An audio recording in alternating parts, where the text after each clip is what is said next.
কাটবে। গোটা রান্না করা হয় যে সমস্ত শাকসবজিগুলো দিয়ে, গরম পড়ে যাচ্ছে ওগুলো খেতে ভালো লাগবে না। আজকে ওগুলো দিয়ে একটা তরকারি বানাবো। আছে শিম, বেগুন, বাঁধাকপি, পালং শাক আর লাউ শাক। এগুলোকে কাটতে বসি। যে শিমটা কেটে নিচ্ছি।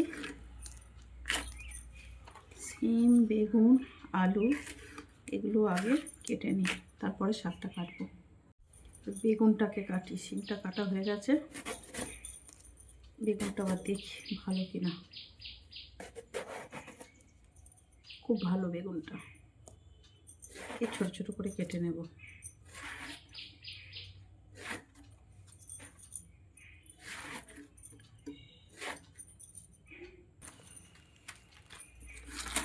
এই সিজনগুলো কেটে গেলে শীতকালটা, বাঁধাকপিটা শীতের সিজনেই ভালো লাগে। গরম পড়ে গেলে আর এটা খেতে ভালো লাগবে না। শীতের সিজনে কপিগুলো সবই খাওয়া হয়, ফুলকপি, বাঁধাকপি, ওলকপি। গরম পড়লে এগুলো আর খেতে ভালো লাগে না। আর বসন্তকাল পড়ে গেছে, এবারে শাক পাত খাওয়াগুলো একটু কমে যাবে। এখন নোটে শাক। বাঁধাকপিটা কাটা হয়ে গেছে, এতটা দেখতে, আর কড়াতে তরকারি করলে কমে একটুখানি হয়ে যাবে। এখন চলছে পালং শাক কাটা। শাকগুলো কাটতে কতটা সময় লাগছে। শাকগুলো বেশ ভালো। এরপর থেকে আর শাকগুলো খাওয়া যাবে না, সব সিস্টিস হয়ে গেছে।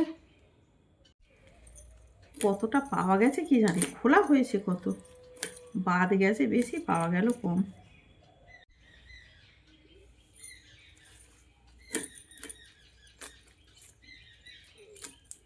কাটতেই সময়, রান্না করতেও সময় লাগবে।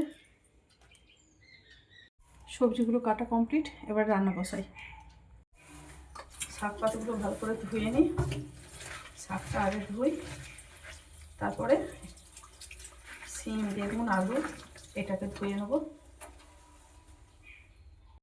শাকটা ধোয়া হয়ে গেছে, শিম, আলু, বেগুনটাকে ধুয়ে ফেলি।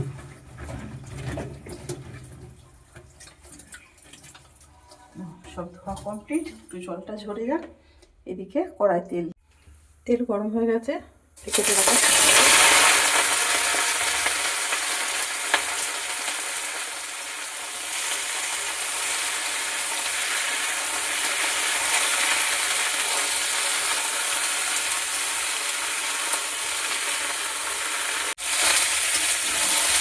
ওগুলো ভাজা হয়ে এসেছে, আর একটু বাকি আছে। একটু লাল হয়ে যায়, লাল হয়ে গেলে এতে পালং শাক, বাঁধাকপি ওগুলো তুলে দেবো।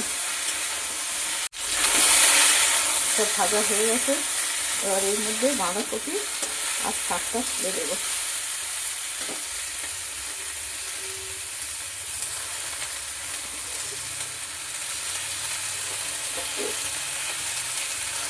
কড়া ভর্তি হয়ে যাবে,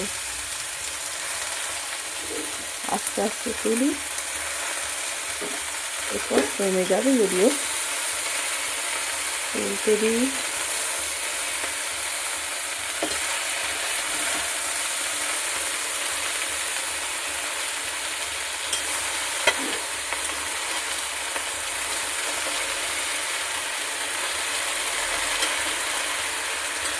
চাপাটা খুলে একটু উল্টে দিই।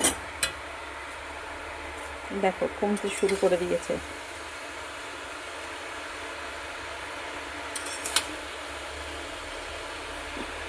একটু নাড়াটা মুশকিল, এটা কমে গেলে ভালো করে নাড়াচাড়া যাবে।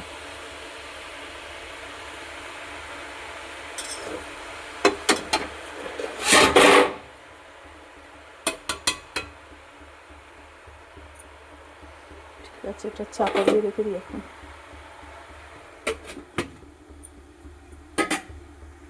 শাকটা অনেকটা কমে গেছে, এবার একটু হলুদ দিয়ে দিই পরিমাণ মতো, আর একটু লঙ্কা গুঁড়ো দিয়ে দেবো। দিয়ে নেড়ে ছেড়ে দিয়ে আবার চাপা দিয়ে দেবো, সিদ্ধ হতে থাক। শাকটা কমে কতটুকু হয়ে গেল, কড়াতে নাড়া যাচ্ছিল না, ভরে গিয়েছিল। কমে কতটুকু হয়ে গেছে, রান্না হয়ে এসেছে। এতে তো জল দিতে লাগলো না, এমনি সিদ্ধ হয়ে গেছে। একটু চাপা দিয়ে রাখি। শাকের ডাঁটাগুলো সিদ্ধ হয়নি, সামান্য জল দেবো, একটু চাপা দিয়ে দেবো।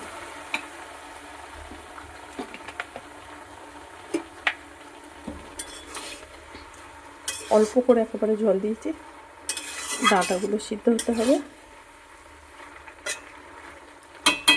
দিয়ে এবারে চাপা দিয়ে দিই। শাক তরকারিটা হয়ে গেছে। বাহ, এতে নামাবার সময় একটুখানি চিনি দিতে হবে। চিনিটা দিয়ে নেড়ে নামিয়ে নেব। নামাবার সময় অল্প করে চিনি দিতে হবে, মিষ্টি মিষ্টি খেতে ভালো লাগবে। নেড়ে ছেড়ে নিয়ে নামিয়ে নেব।